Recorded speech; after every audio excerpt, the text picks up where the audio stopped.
Es importante para entender el pensamiento y las propuestas de Deleuze y Guattari revisar a Freud, en tanto que hay una contraparte de las propuestas de Deleuze y Guattari con respecto al psicoanálisis de Freud. Esta crítica al psicoanálisis ya venía con Guattari de antemano, pero se ratifica en la crítica a dúo que hacen Deleuze y Guattari. ¿Y qué cuestionan del psicoanálisis? Fundamentalmente, primero, que reduce hechos sociales a mecanismos psicológicos, regresa, sobre todo el de Freud, a principios universales del hombre. Esto es algo que ya estamos viendo anteriormente. Para ratificarlo, prácticamente uno puede interpretar que ellos señalan en Freud un retorno a lo que serían principios universales del hombre, y muy centrado en el hombre, de hecho, ¿sí? Y principios universales en este caso referidos a traumas como origen de causas universales, ¿no? Que por supuesto entonces estas causas originarias de traumas se aplican universalmente a todos los cuerpos. Quiere decir que prácticamente hay una lista de patologías y que ya se sabe que cada cuerpo debe haber tenido como causa una de estas patologías o uno de estos traumas. Ya los traumas están codificados desde, digamos, lo que es la carta de traumas de Freud, y solamente es ver a qué cuerpo le cabe, ¿correcto? Pero se aplica universalmente a todos los cuerpos, más allá de la cultura, el contexto o el tiempo que habite. Que por tanto se vuelve entonces a una raíz única, paradigmática, y que rompe los rizomas singulares. Eso está muy claro en el texto de Mil mesetas de capitalismo y esquizofrenia, sobre todo en el primer capítulo, revísenlo por favor, el primer capítulo, Introducción al rizoma, donde hacen el cuestionamiento directo al psicoanálisis como aquello que vuelve y ata a una única raíz paradigmática, que es la raíz del trauma, y que, como bien dicen ellos incluso en el texto, quiebran el rizoma. Ponen el caso incluso de, bueno, hablando de Melanie Klein en este caso, pero ponen el caso de un paciente, de un niño, y hablan de cómo su rizoma, su mapa, o sea, su agenciamiento interno de diferentes singularidades que lo hacen a él a su vez singular, se quiebra y se ata al trauma, que finalmente es el trauma de Freud, ¿sí? Que el psicoanálisis entonces fragmenta el cuerpo y bloquea agenciamientos. Ya les digo, estas posibles articulaciones incluso con el afuera, con el contexto, se bloquea y se fragmenta el cuerpo. ¿Por qué? Porque las pulsiones y las fijaciones son apartes del cuerpo, al falo, al seno, a la era anal, etc. Entonces el cuerpo se convierte como en zonas fragmentadas que quiebra una posibilidad de rizoma o de agenciamiento, en tanto que el cuerpo también es un mapa que articula elementos distintos, diferentes y de diferente naturaleza, ¿no? Se produce un calco, el psicoanálisis, eso se lo comparto en este video que les comparto acá, pero en esencia el calco es prácticamente un modelo que se va a reproducir sin variar. O sea, hay algo que ya está establecido y que se reproduce o se impone sobre un cuerpo singular, obviando la singularidad, ¿sí? O sea, hay ya un diagnóstico, un tipo de trauma, una patología que se va a incorporar sobre un cuerpo de manera calcada. Entonces se reproduce lo que ya está predefinido.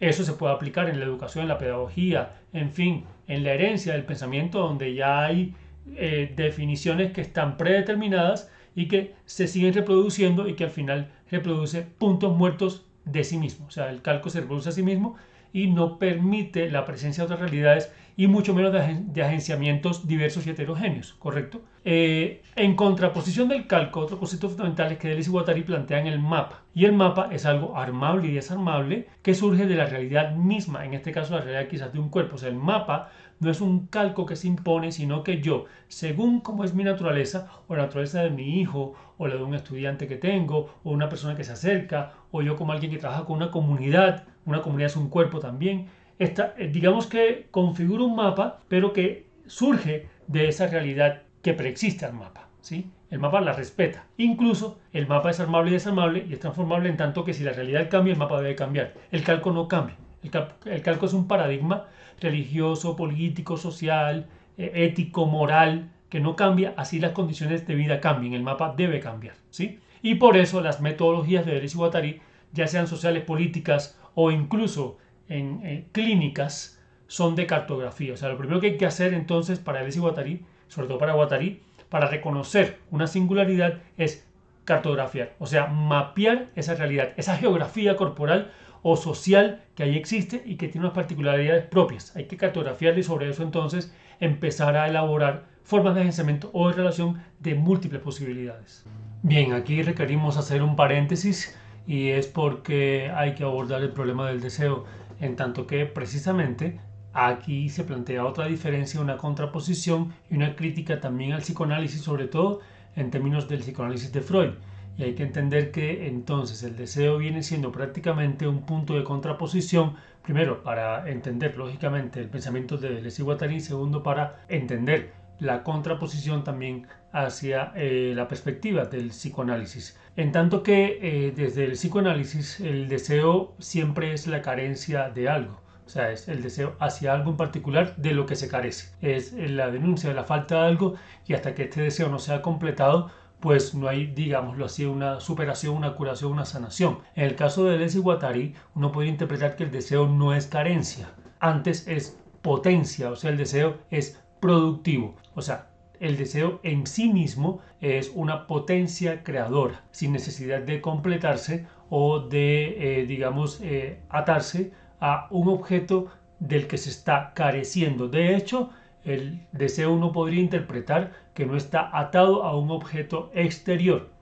Cualquier objeto exterior que es el aparente objeto del deseo es más bien, y valga la redundancia, una apariencia de este deseo, pero no es el deseo en sí. O sea, el objeto no es el deseo en sí. Y uno se pregunta, bueno, cuando deseamos un objeto, ¿qué deseamos realmente? Prácticamente no es obtener este objeto. En realidad no es eso lo que se desea. Se desea el mismo deseo, por decirlo de alguna manera. Quiere decir, cuando yo busco obtener algo, un objeto, lo que estoy deseando es el deseo de ese objeto. Entonces quiere decir que la potencia del deseo no está en el objeto en sí, sino en el acto mismo de desear. Y por eso puede ser un acto inacabable e interminable, siempre posible, siempre potencial, siempre creador. El deseo nos mueve y nos lleva a crear perspectivas, nuevas líneas de recorrido, opciones, soluciones, incluso en tanto que nos mantiene en una actividad vital, digámoslo así. No sé, si yo refiero a mi experiencia, digamos que desde hace un tiempo he tenido un deseo, una atracción, por ejemplo, por una colección o por coleccionar vinilos, discos de vinilos, ¿no?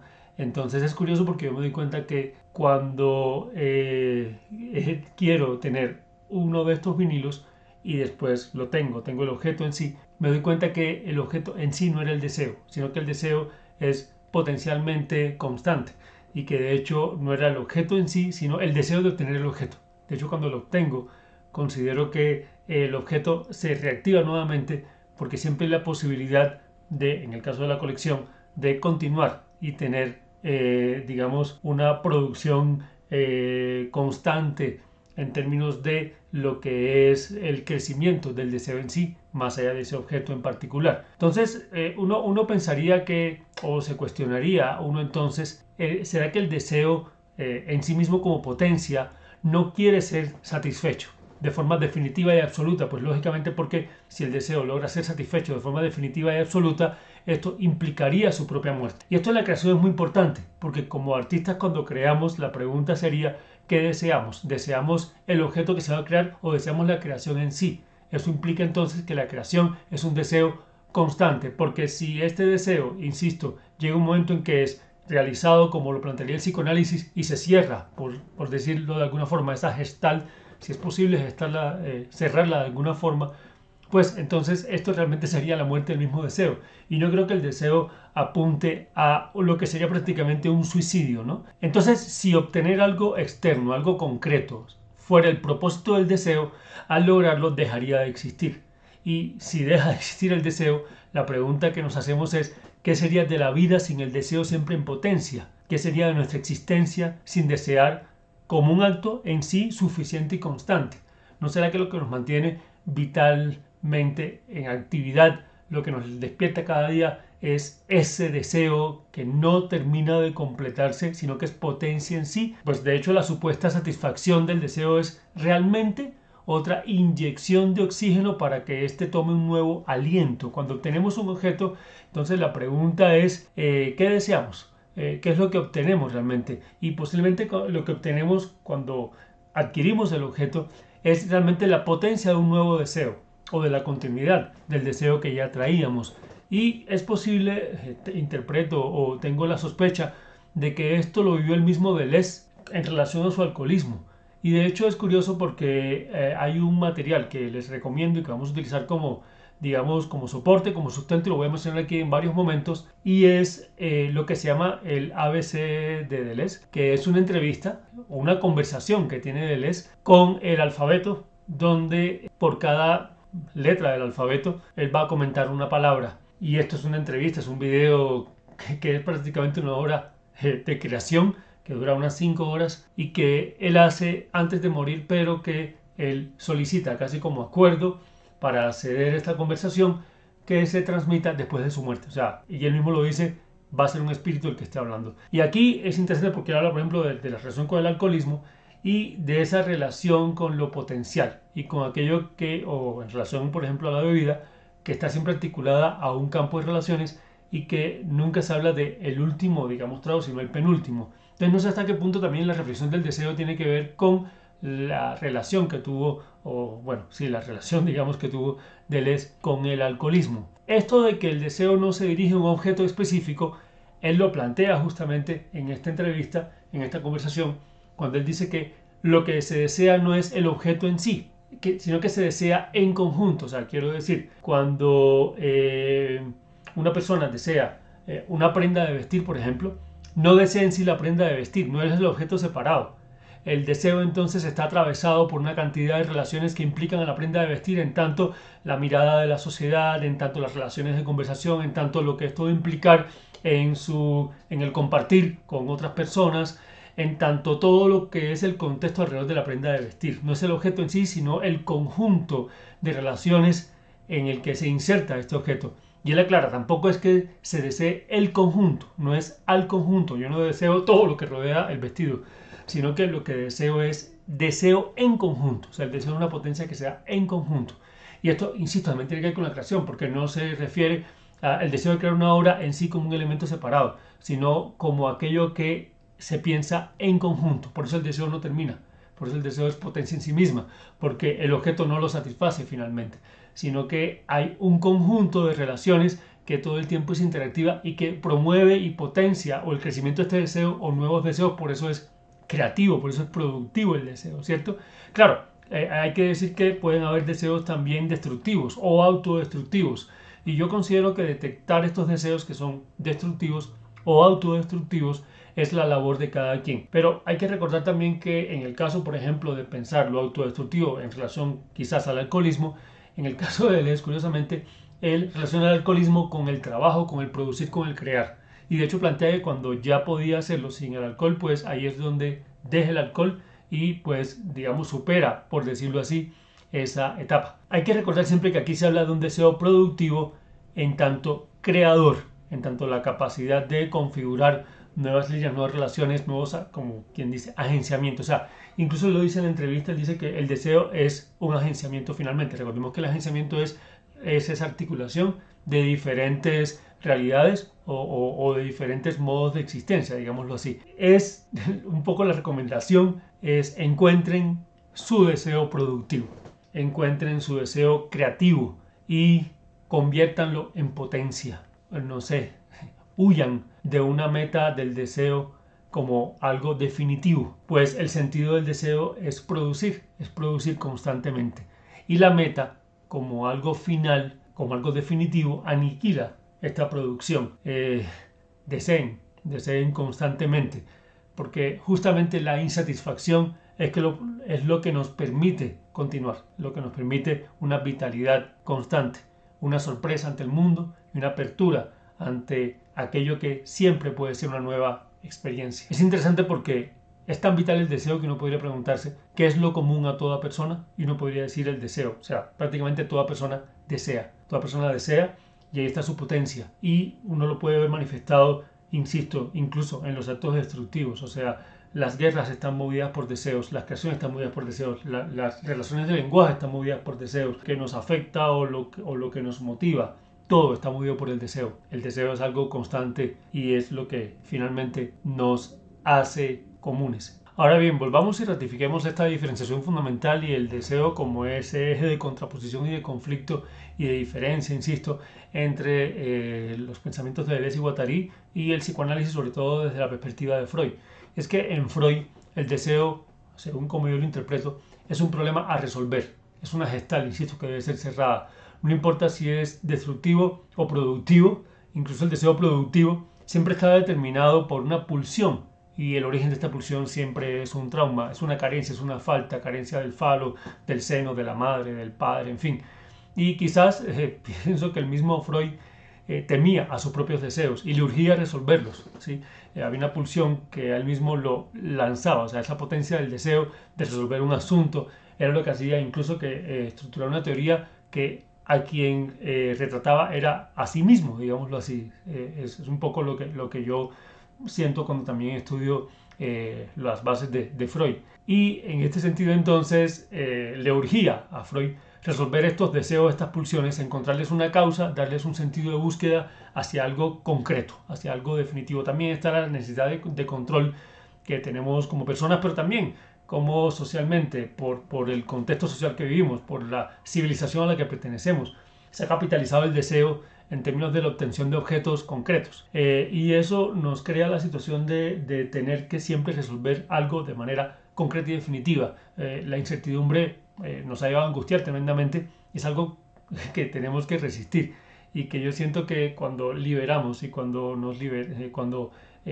vamos más allá de esa atadura a cuestiones como tan concretas, aparentemente definitivas, que tampoco lo son, porque realmente ahí hay un juego fantasmagórico, como hemos hablado en otros videos, de la relación con la capitalización del deseo. ¿Sí? Liberarnos de esto y abrirnos a la incertidumbre es muy interesante y es la manera también de abrirnos a una experiencia que es constante en nuestras vidas, ¿no?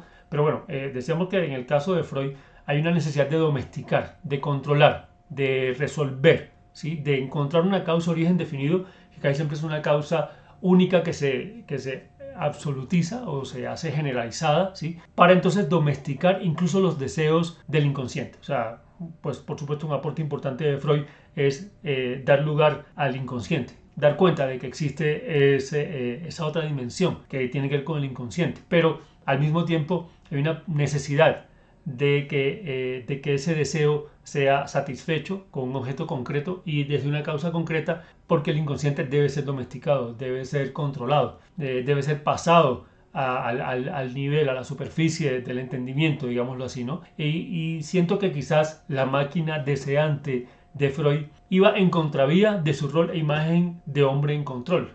O sea, de alguna forma, Freud también tiene una máquina de deseo constante, una pulsión constante, pero quizás esta máquina de deseo no era beneficiosa, digamos, no era bien vista para su contexto como hombre, como época, como hombre de las ciencias, quizás, ¿no? Bueno, un hombre en control blanco, austríaco y localizado en un contexto social y cultural de dogmas muy fijos. Y quizás haya estado su propio malestar en la cultura, acudiendo un poco al propio libro de Freud. Y en este sentido, pienso que quizás esa urgencia por hablar de la carencia y por algo que puede ser resuelto en términos de ponerle un cierre al deseo, también tiene que ver con una manera, digámoslo así, de responder a lo que debió ser su rol en ese contexto y en esa sociedad. Pero es por esto que hay un punto de conflicto que plantean Deleuze y Guattari en relación a Freud, y es la concepción del deseo, ¿sí? En tanto que, insisto, en el psicoanálisis, el ser y el ser que desea, el ser es siempre un sujeto, o sea, un sujeto en tanto que siempre está sujeto ya sea a un trauma, al cuerpo de la madre o del padre o al mismo Freud. Eso está clarísimo en Mil Mesetas, Capitalismo y Esquizofrenia. Y recordemos cuando ellos hablan de la relación entre el calco y el mapa y cómo se emborrona el rizoma cuando en el psicoanálisis freudiano se intenta atar o sujetar al ser, no liberarlo a sus distintas posibilidades, a sus posibilidades productivas y creativas desde el mismo deseo, o sea, así sea un deseo esquizofrénico, sino atarlo a un trauma, que sea un sujeto a algo específico, a algo definido, que ya está predeterminado incluso antes de reconocer ese ser quizás distinto, diferente, nuevo que aparece allí. Aquí quiero hacer otro paréntesis, y es un paréntesis muy sintético, muy resumido y muy por encima, porque realmente, lógicamente, es un asunto que quisiera profundizar más, que requiere más tiempo y más espacio, pero que solamente lo tomaremos en términos de una anotación digamos, muy específica con respecto a lo que estamos planteando, y es, hablando de esta noción del deseo, es también la posible relación entre el deseo según Deleuze y Guattari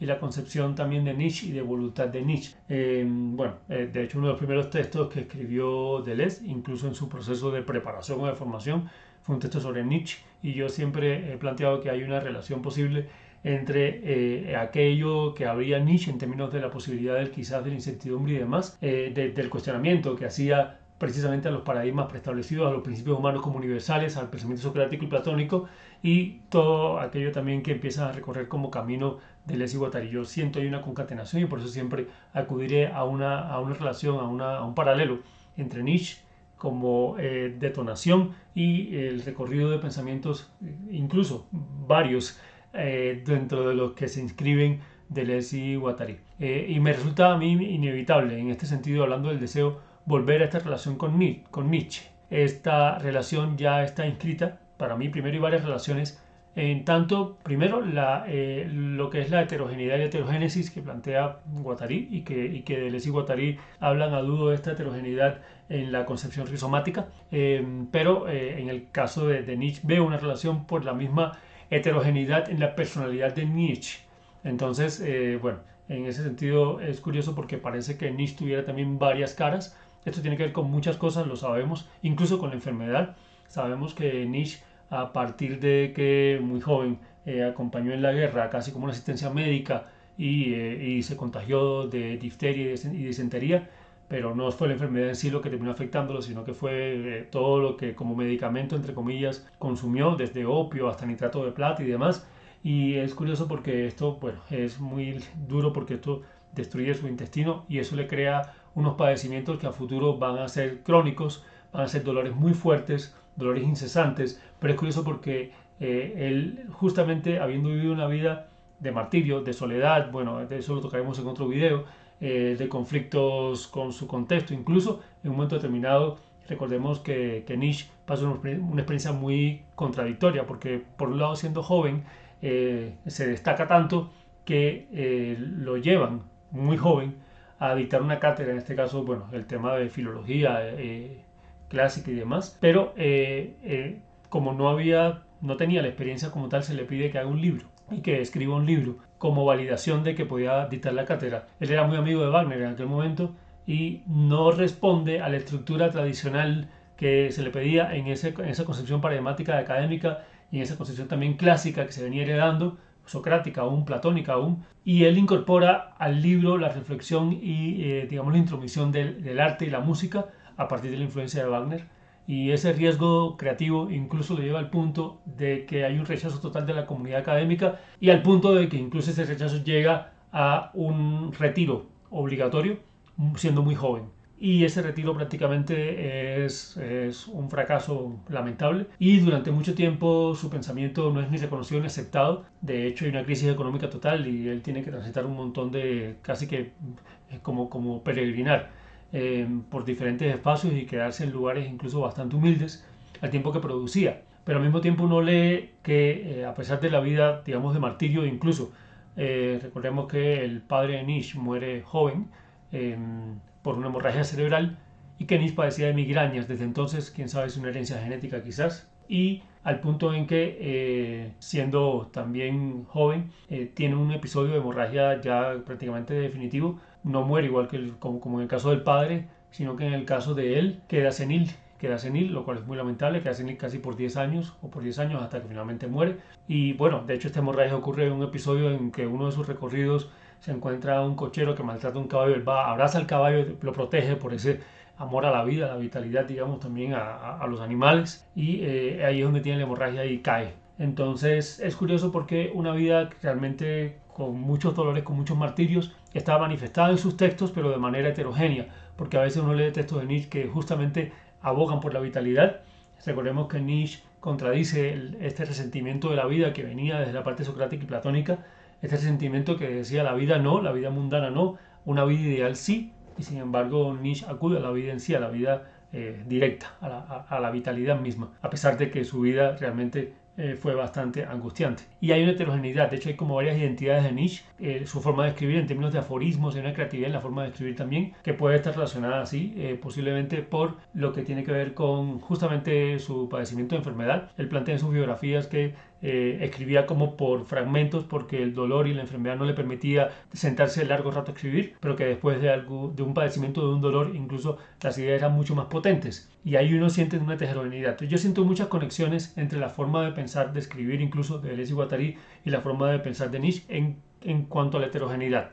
Está por otro lado el asunto de que durante su tiempo de senilidad la hermana Elizabeth, la hermana de Nietzsche, que intentaba recuperarse de un fracaso económico que había tenido con su esposo, al punto de que incluso su esposo se suicidó.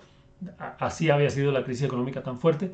Y ella le compra a la madre de ella y a la madre de Nietzsche, por supuesto, a la madre de ambos, le compra por una cantidad que realmente era un buen negocio para ella. Le compra los derechos porque la única que cuidaba a Nietzsche, que tenía la potestad de Nietzsche cuando Nietzsche estaba a salir, era su madre. En medio de esta senilidad de Nietzsche, solo la madre era la responsable y por tanto tenía también la potestad sobre las producciones y los textos de Nietzsche, pero la hermana Elizabeth le compra a la madre todos los derechos, incluso la atención a Nietzsche, y ella empieza a construir ese Nietzsche que quedó como una, digamos, como una alteración del Nietzsche real y que afectó mucho la percepción que se tiene de Nietzsche posterior, y es el Nietzsche que ya configuró como el Nietzsche que defendía un nacionalismo alemán, incluso un nacionalsocialismo, incluso con tendencias fascistas o nazis, y es muy fuerte porque era una necesidad que ella tenía para también obtener una ganancia económica en el momento que se estaba viviendo, que además tengamos en cuenta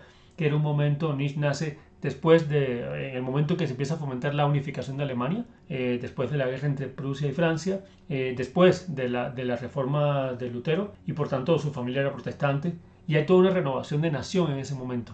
Y la hermana necesita utilizar digamos, esa coyuntura durante la senilidad, incluso después de la muerte de Nietzsche. Ella estuvo, digamos que siendo la intermediaria de los pensamientos de Nietzsche casi que por 40 años prácticamente, donde ella con los prólogos que escribía, con reediciones de los libros, con algunas alteraciones en la forma de enlazar las ideas, vende al mundo un Nietzsche que es la idea, el idealismo alemán como nación, como potencia, contrario realmente, de hecho esa idea fue la que creó conflicto entre Nietzsche y Wagner, porque Nietzsche no aceptaba esa idea, digámoslo así, de ese nacionalismo, de esa potencia, de ese poder alemán, y sin embargo la hermana construyó esa imagen de Nietzsche. Entonces ahí hay otra cara también de Nietzsche, y entonces bueno, no es la cara que da cuenta de una heterogeneidad, pienso yo, que es la que quisiéramos, o es la que nos ayuda a entender a Nietzsche, pero es parte de esas diferentes caras de Nietzsche.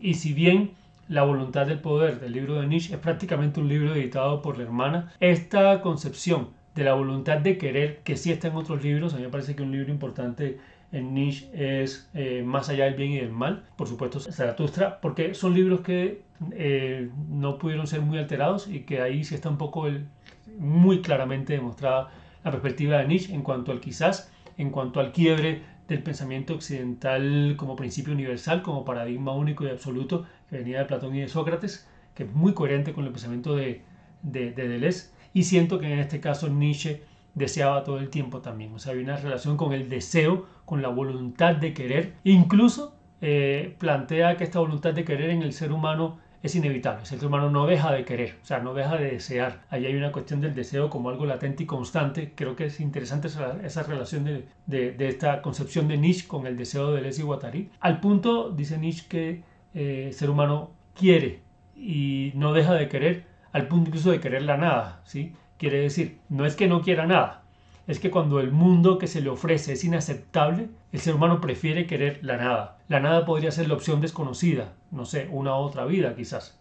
No es algo que él lo dé como positivo, incluso hay una crítica que él señala con respecto a cómo desde ese querer, ese ideal, en el caso platónico y socrático, es algo que es cuestionable y que aleja al ser humano de su realidad en sí, de su realidad, digamos, concreta. En este sentido, ya cuando se vuelve un querer, una nada, no en la vida misma, sino más allá de la vida, en el caso religioso, entonces el ser humano reza, quiere un Dios que no existe, un plano diferente a lo que le tocó vivir. Y esto es una negación de la vida misma, una negación que Nietzsche critica y cuya expresión evidente está en Platón y en Sócrates. Y puntualmente, sí, en la narrativa socrática, donde además esta negación está provocada por un resentimiento a la vida. La diferencia con la religión es que en Platón hay una diferenciación entre un mundo verdadero, que no es el fáctico, el mundo verdadero no es el inmediato, no es el táctil, no es el sensorial, pues este mundo fáctil, sensorial, táctil, casi que es como una apariencia. Esto suena un poco, a pesar de ser el epítome de Occidente, suena un poco a la concepción oriental, incluso maya oriental. Entonces el mundo verdadero de Platón y Sócrates es el mundo de las ideas, fundamentalmente de las matemáticas. Pero a diferencia de la religión, este mundo es accesible en esta misma vida. O sea, el acceso está a través de las puertas de la academia del conocimiento y del encuentro con algunas personas, algunos seres que son los destinados a, o sea, los seres geniales, los seres sabios, ¿no? Y justamente entre estos seres sabios están Platón y precisamente Sócrates.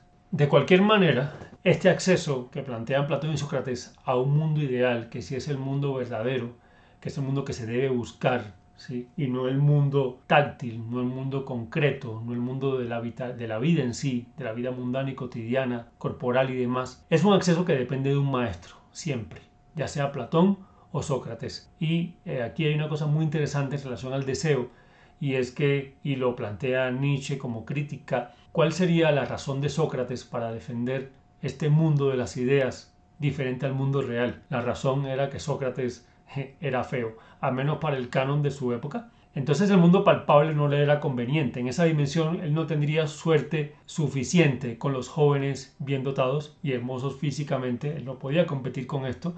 De modo que requería una dimensión intelectual, una sabiduría, para ser atractivo, al menos en el campo de ese saber y ese conocimiento.